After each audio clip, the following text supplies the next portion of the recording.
Let my people go. This message is for a special group of set apart elites that holds a significant amount of power and authority over wealth. You know who you are, the gatekeepers. And now I know who I am, the Bantu people of Akobe, called the so-called brown Negroes.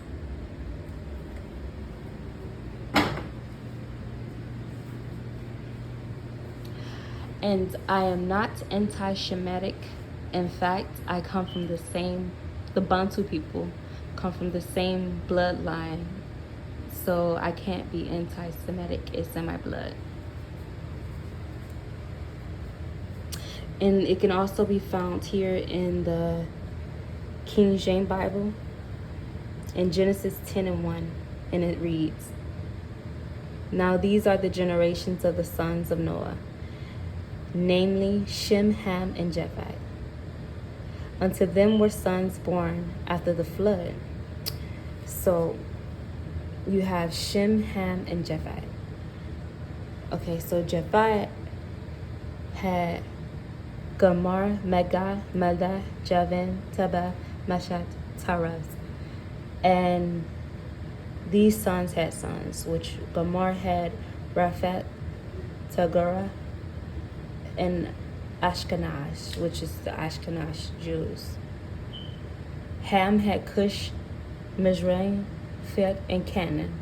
And their sons had sons, and Shem was the father of the children of the 12 tribes. Had Elah, Asher, Arphaxad, Lud, Aram. I'm sorry.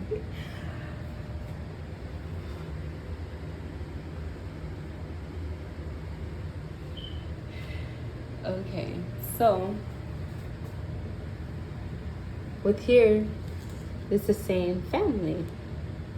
So let me ask you a question. So if an intruder entered, because we're gonna say this is a house, it's a family, it's a full house. So if an intruder comes in to steal and kill, do you think when the police come that he's gonna get the same story from the whole family? No, right? So basically that's what happened. So with the Jewish bloodline, what they did was they got their inheritance and they have their own Bible, which is it's the Torah, the Bible. It's called the Talmud, the Torah. Okay, so what happened was they told their story of what happened with them. So they didn't steal our identity. Something was just, our identity was just hidden. What they did was just, I'll get into that. So I want to read something from, okay, this is the Talmud, the Torah, which is the Jewish Bible, which was it's a rabbi by the name of Berkey Rabbi Elazar, who wrote this in chapter 24. It's the Nimrod in the Tower of Babel, but it has the story of Noah, of the inheritance of his sons. So it reads, "Noah brought his sons and his grandsons, and he blessed them with their several settlements, and he gave them as an inheritance all the earth.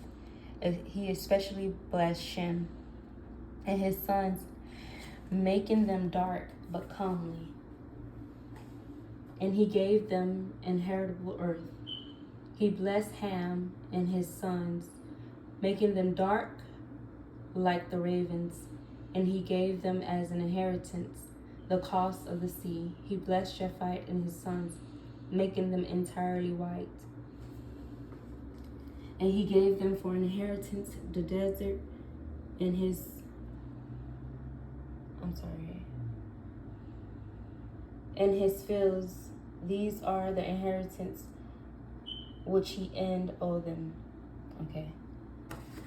So that is proof also as far as the King James Bible as well. Because you do know that the Bible, you know, there was a lot of things taken out of the, you know, there were a lot of things missing from it, taken out of it. But we can't deny that, you know, the curses and stuff fits the Bantu Israelites people.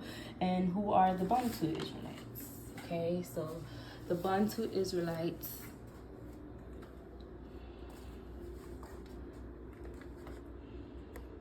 okay, so the word Bantu or Abantu,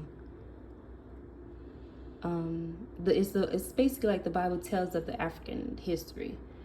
And the origin of Bantu people started in Northeast Africa.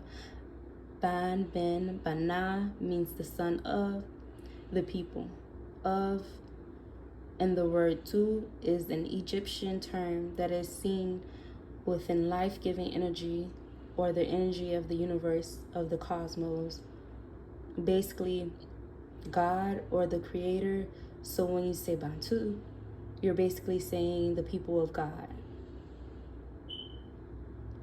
Okay?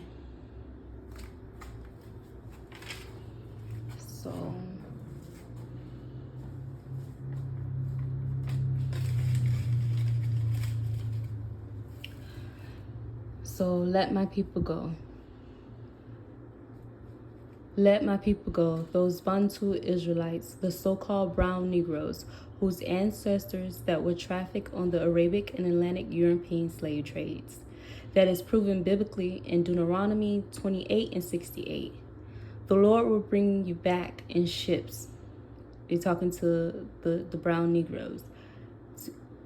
In ships to Egypt, which is modern day America, by a route that I promise you will never see again.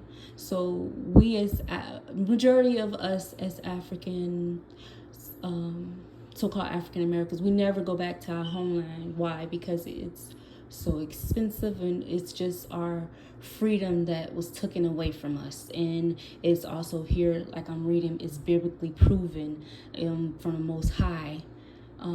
So it says, the Lord will bring you back in ships to Egypt, which, as I said, is a modern day America, by the route that I promise you would never see again. And there you shall offer yourselves for sale to your enemy as male and female slaves, but there will be no buyers. Okay, so male and female slave, but no buyers. Basically, you'll just work hard, and nobody's buying you. Like, you know, you're not for sale. You're just working for free for basically because, you know, it's not worth the hard work. It's not worth what you're getting. So, and also historically proven in one of America's top 10 Slavery Academy Award winning films called Amistad, which was based on a true story of a slave ship that set sail from Cuba to America in 1839, whose cargo of 53 Africans that led an unprecedented uprising. And yes, I am part of a group of people, the Bantu of Akobe. So here I had with the recompense. No, our inheritance was not stolen from anybody. It was actually hidden. Okay, so like I said, the Bible was tampered with so many times, and also the King James.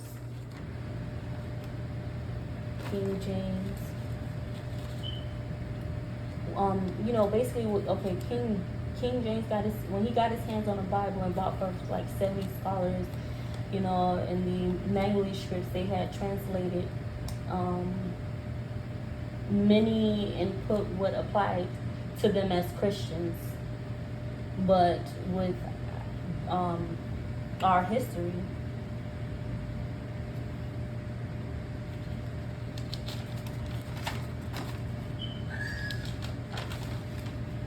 with the Bantu, the history of the Bantu Israelites.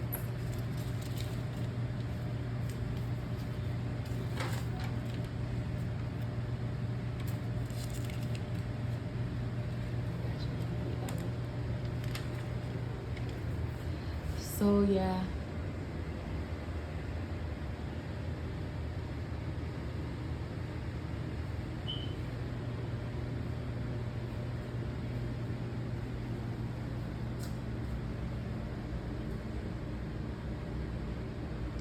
So let freedom ring.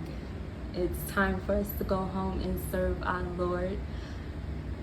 I am that I am, God of Akobe. It's time for us to go home.